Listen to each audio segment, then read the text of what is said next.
Hello everyone.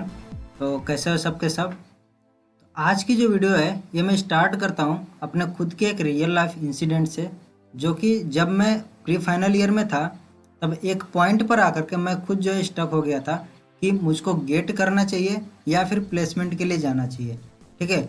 और इस चीज़ में से गेट या प्लेसमेंट में से क्या मुझे चूज करना है, इस चीज़ को जो है डिसाइड करने में मुझे लगभग 1 महीने लग गए थे। तो उस टाइम पर मैंने जो है कुछ चीज़ों को कंसिडर किया था और उनको जो है गेट के लिए क्या चीज़ें हैं और प्लेसमेंट के लिए क्या चीज़ें हैं, दोनों को मैंने कुछ नोट डाउन किए और उसके बाद से मैंने इन चीज़ों को फाइंड किया कि मुझे क्या चीज़ करना चाहिए। और मुझे लगता है कि आज के टाइम पर इंडिया में ऐसे लाखों स्टूडेंट हैं जो कि इस पॉइंट पर आकर के इस चीज़ में जो है स्टक हो जाते हैं और वो यहाँ पर डिसाइड नहीं कर पाते हैं कि गेट के लिए जाना चाहिए या फिर प्लेसमेंट के लिए जाना चाहिए। और अगर आप भी उन स्टूडेंट में से हो तो आप जो वीडियो को पूरा देखना। ठीक है। यहाँ पर एक आपको आइडिया लगेगा कि यार क्या चीज़ हमें कंसिडर करना चाहिए किस चीज़ के लिए। तो यार ये चीज़ ज़रूरी नहीं है कि आप सिर्फ एक ही कोई चीज़ चूज करो। अगर आप जो है उतनी मेहनत कर सकते हो तो आप जो दोनों को साथ में ले जा सकते हो। और ऐसे मैं स्टूडेंट्स को जानता हूँ जिन्होंने प्लेसमेंट के लिए भी क्रैक किया है और गेट की भी प्रिपरेशन की है। दोनों काम साथ में किए हैं। ठीक है। और मेरे साथ के ऐसे कुछ स्टूडेंट हैं। यार आप दोनों भी काम कर सकते हो, लेकिन आपको इस गेट के लिए जो है आपको स्टार्टिंग से ही लगना पड़ेगा। आप प्री फाइनल ईयर में आकर के नहीं जो है दोनों चीज़ों को एक साथ कर सकते हो।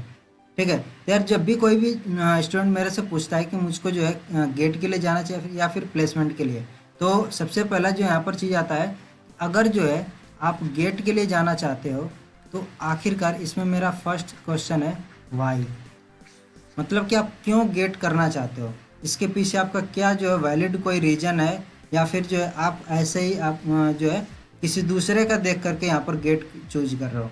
ठीक है। और सेम चीज़ आपका प्लेसमेंट के लिए भी होता है कि अगर आप प्लेसमेंट चूज कर रहे हो, इसके भी लिए आपका क्या रीज़न है, वैलिड रीज़न कोई।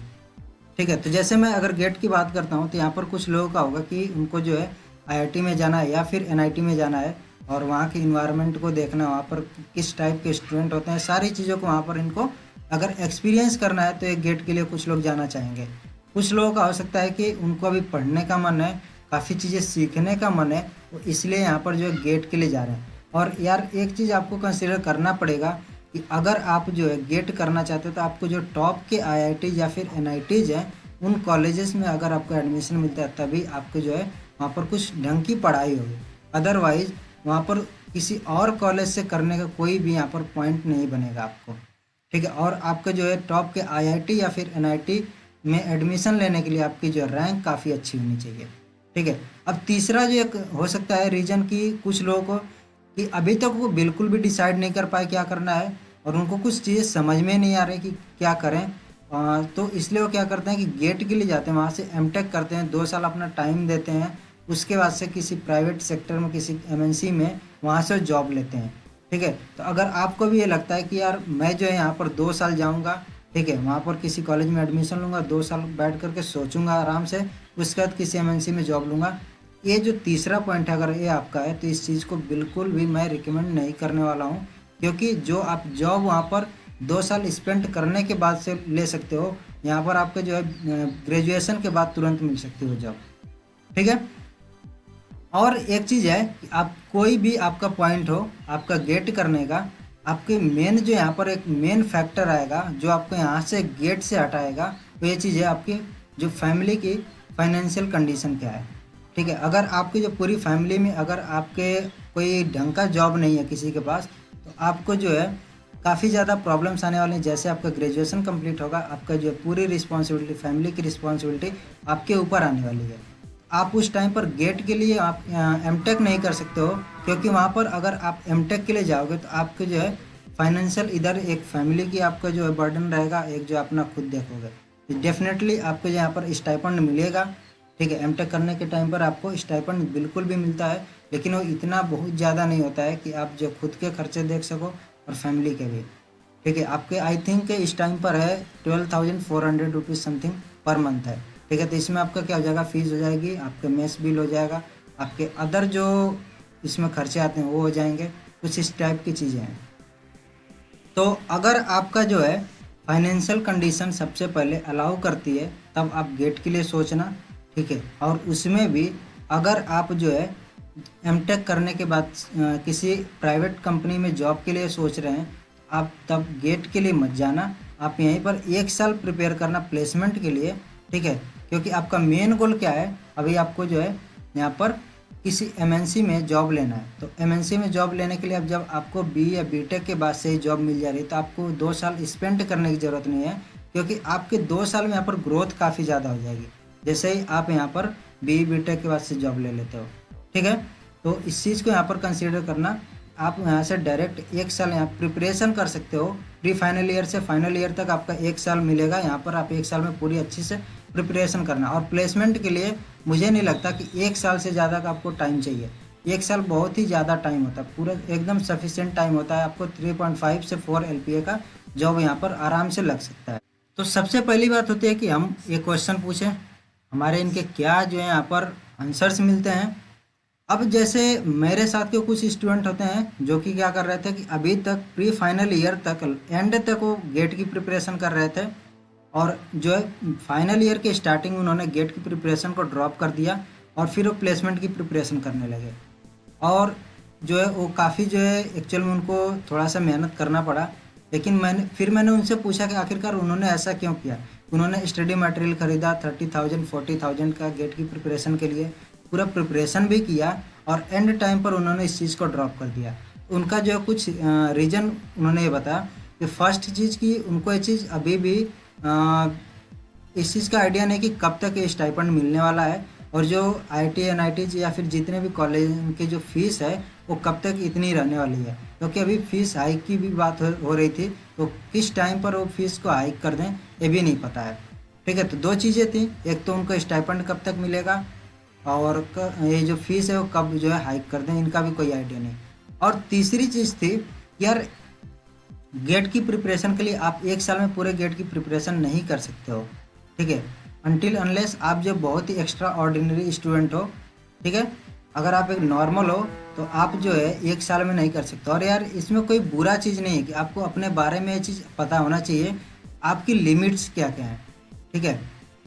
ये चीज़ आपको पता होना चाहिए कि आप कितने टाइम में आपके कितने जो एफिशिएंसी है आप क्या कर सकते हो।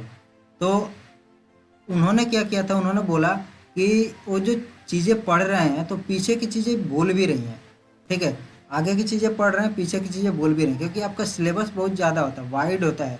आपका फर्स्ट ईयर की भी चीज़ें आती हैं, सेकेंड ईयर की भी आती है, थर्ड ईयर, और आपके फाइनल ईयर से भी कुछ सब्जेक्ट होते हैं जो कि कंबाइंड रूप में आपके पूरे पूछे जाते हैं। तो ये सारी चीज़ें थी, तो इसलिए उन्होंने गेट को ड्रॉप किया और प्लेसमेंट के लिए यहाँ पर उन्होंने आए। यार प्लेसमेंट के लिए मैंने बहुत सारी चीज़ें बता दी, लेकिन मैं अब यहाँ पर बात करने वाला हूँ कि आखिरकार प्लेसमेंट के लिए चीज़ें क्या क्या पूछी जाती हैं। और एक चीज़ मैं आपको बोल दिया हूँ कि 1 साल का जो टाइम होता है वो आपके लिए सफिशिएंट होता है, मोर देन सफिशिएंट बोल सकते हैं प्लेसमेंट की प्रिपरेशन के लिए, ठीक है। और अभी मैं आपको कंसिडर कर रहा हूँ 3.5 से 4 LPA जो आपका यहाँ पर सैलरी मिलता है। तो इसके लिए अब देखिए, जो भी हमारी कंपनीज होती हैं वो उनका जो है जो मेन कॉमन जो चीज़ मिलता है सबसे पहले होता है टेस्ट। सभी कंपनीज क्या करती हैं, आपका एक टेस्ट लेती हैं। जब वो टेस्ट आपका क्लियर होता है तभी आपका इंटरव्यू राउंड के लिए वहाँ पर कॉल आता है। तो अगर आपका टेस्ट यहाँ पर क्वालिफाई होता है तब आपका इंटरव्यू होगा, और इंटरव्यू में आपका होता है टेक्निकल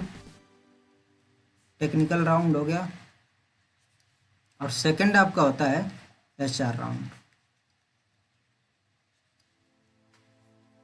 ठीक है। तो जो हमारा टेस्ट होता है उसमें क्या क्या चीज़ें पूछी जाती हैं, ये जो चीज़ें हैं IT सेक्टर के लिए मैं यहाँ पर बता रहा हूँ, ठीक है। अब ये डिपेंड करेगा कि आपकी अगर कोई ऐसी कंपनी जो इलेक्ट्रिकल की हो या फिर इलेक्ट्रॉनिक्स की है या फिर मैकेनिकल की है, अगर अदर ब्रांचेस की हैं, तो उसमें जो है इसमें से कुछ चीज़ें ड्रॉप हो जाएंगी। लाइक आपका जो हैंड्स ऑन नहीं हो सकता है या फिर प्रोग्रामिंग लॉजिक भी नहीं हो सकता है, ठीक है। लेकिन जो क्वांट है ये चीज़ ज़रूर पूछते हैं, रीजनिंग ज़रूर पूछते हैं और आपके वर्बल एबिलिटी के क्वेश्चन ज़रूर पूछते हैं। तो क्वांट में आपको पता है कि आपके जो है प्रॉफिट लॉस हो गया, आपका टाइम डिस्टेंस हो गया, ऐसे क्वेश्चन जो होते हैं ये आपके क्वांट में आते हैं। रीजनिंग में आपके जो है थिंकिंग पे बेस्ड होते हैं जो भी क्वेश्चन होते हैं। और वर्बल एबिलिटी में आपके ग्रामर वगैरह हो गए, रीडिंग कंप्रिहेंशन, ये सारी चीज़ें हो गई कि इसमें आपका करेक्ट इनकरेक्ट फाइंड करना होता है। ये सारी जो चीज़ें होती हैं इंग्लिश वाले आपके वर्बल एबिलिटी में आ गए। और प्रोग्रामिंग लॉजिक में आपका जो प्रोग्रामिंग के थ्योरी वाले पार्ट होते हैं वो क्वेश्चन होते हैं। इसमें आपका सूडो कोड हो सकता है, ठीक है, और आपके जितने थ्योरी वाले पार्ट्स हो गए वो हो जाते हैं। इनमें एरर भी फाइंड करने के लिए आपको आ सकता है। ये प्रोग्रामिंग लॉजिक के क्वेश्चन होता है। और हैंड्स ऑन में आपका होता है कि आपको एक पूरा जो है एक प्रॉब्लम स्टेटमेंट गिवन होगा और उस प्रॉब्लम स्टेटमेंट का आपको प्रोग्राम करना होता है। तो मेनली ये टॉपिक्स होते हैं जो आपको यहाँ पर टेस्ट में गिवन होते हैं, ऐसे इससे क्वेश्चन आपके आते हैं। और जैसे ही आपका ये चीज़ क्लियर होता है, ठीक है, ये चीज़ क्लियर होगा, मैंने आपको बताया कि इंटरव्यू के लिए कॉल आएगा, उसमें आपका टेक्निकल राउंड होगा और HR राउंड होगा। अब देखिए टेक्निकल राउंड और HR राउंड में कुछ बहुत ज़्यादा जो है आपको मेहनत करने की ज़रूरत नहीं पड़ती है। आपको सिर्फ इतना ध्यान रखना पड़ता है कि आपका जो रेज्यूमे है वो आपका जो है तैयार हो। आपने रेज्यूमे में जो भी चीज़ें लिखी हैं, जो इंटरव्यूअर होता है वो आपसे एक्सपेक्ट करता है कि आपने जो चीज़ें लिखी हैं वो चीज़ें आपको पता हो। अगर आपको चीज़ नहीं पता तो आप उसको उसमें मेंशन मत कीजिए, ठीक है। तो रेज्यूमे में आपके जितनी भी चीज़ें हैं उनको आप तैयार कर लेते हो तो आपका इंटरव्यू राउंड जो है वो भी आपका क्लियर हो जाएगा टेक्निकल इसमें, ठीक है। अब एक अगर आपका सॉफ्ट मेनली जो है IT सेक्टर में जब आप जाते हो तो यहाँ पर एक आपका कॉन्सेप्ट आता है प्रोग्रामिंग लैंग्वेज में, ऊप का कॉन्सेप्ट आता है। और ऊप का कॉन्सेप्ट सभी जितने भी आपके IT सेक्टर वाले हैं वो सभी में पूछते हैं, क्योंकि इनको जो है आगे इस जो ऊप होता है ऑब्जेक्ट ओरिएंटेड प्रोग्रामिंग हमारी होती है, इसी पर इनको काम कराना होता है। ये थोड़ा सा चेक करते हैं कि इस स्टूडेंट को इसके बारे में कोई नॉलेज है नहीं है, ठीक है। तो ये चीज़ आपको ध्यान में रखनी पड़ती है कि आपको इस चीज़ का नॉलेज हो और बाकी आपको जितने भी रेज्यूमे में आपकी चीज़ें हैं उसका आपको नॉलेज हो। और आपका HR राउंड में होता है कि जैसे सिचुएशन बेस्ड आपके क्वेश्चंस पूछे जाते हैं, ठीक है। और इसमें मेनली आपको जज करते हैं कि आपकी जो है थिंकिंग किस टाइप की है, आप कितने जो क्रिएटिव माइंड के हो, ये सारी चीज़ें आपको यहाँ पर ये चेक कर लेते हैं, ठीक है। यहाँ पर कोई भी ऐसा क्वेश्चन नहीं होता कि जिसमें आपको गलत कोई ठहरा सके। सबके अपने अपने पॉइंट ऑफ व्यू होते हैं हर एक चीज़ के। तो आप वहाँ पर जो है आपके पॉइंट ऑफ व्यू देखते हैं कि पर्टिकुलर क्वेश्चन में पर्टिकुलर सिचुएशन में आप किस तरह से बिहेव करोगे, ठीक है। तो ये आपका HR राउंड होता है। अब देखो ये जो हमारा जितनी भी कंपनीज होती हैं ऑन कैंपस या फिर ऑफ कैंपस, ये आपके जो है फाइनल ईयर के स्टार्टिंग से ही आना यहाँ पर कैंपस में स्टार्ट कर देती हैं, ठीक है। तो आपको यहाँ पर टाइम मिलता है अब से, ठीक है। यहाँ पर मार्च आपका जो है एंड होने वाला है, मार्च के बाद से अप्रैल मई जून जुलाई, यानी कि 4 से 5 महीने आपको टाइम मिलते हैं। तो अगर आप ये सोच रहे हो कि मेरा जो है इसके प्रिपरेशन के लिए सही टाइम क्या होगा, तो अब आपका जो है सही टाइम निकल रहा है। अब जो है आप यहीं से अपनी प्रिपरेशन स्टार्ट कर दीजिए, ठीक है। तो आपकी जो भी कंपनी होती हैं वो अगस्त से मोस्टली जो है आनी स्टार्ट हो जाती हैं, ठीक है। तो अभी मैं अपने चैनल पर भी काफ़ी सारे वीडियोस डाल रहा हूँ, क्वांट के वीडियोस कवर कर रहा हूँ, रीजनिंग के, वर्बल एबिलिटी के, और प्रोग्रामिंग में आपका जो हैंड्स ऑन होता है इसकी कुछ जो है चीज़ें कवर करूँगा। मेनली आपके क्वेश्चंस कराऊंगा C++ के, और प्रीवियस ईयर के जो भी क्वेश्चंस अभी पूछे गए हैं जैसे लाइक विप्रो हो गया, TCS हो गया, इन सभी में, तो उनको भी मैं कराने की कोशिश करूँगा। तो यार अगर चैनल पर नए हो तो चैनल को ज़रूर सब्सक्राइब कर देना, जिससे कि ये चीज़ें आपको यहाँ पर डायरेक्ट इनका एक्सेस मिल पाए, ठीक है। और आई होप कि आपको ये वीडियो से कुछ ना कुछ जो है आपको आइडिया लग गया होगा कि आपको किस तरफ जाना चाहिए। और अगर अभी भी कोई डाउट है तो ज़रूर कमेंट कीजिएगा, मैं ज़रूर ट्राई करूँगा आपको इस प्रॉब्लम को सॉर्ट आउट करने की। Okay, so thank you guys, thank you so much for watching this video, और मिलते हैं यार नेक्स्ट वीडियो में कुछ और भी इंटरेस्टिंग वीडियोज़ के साथ।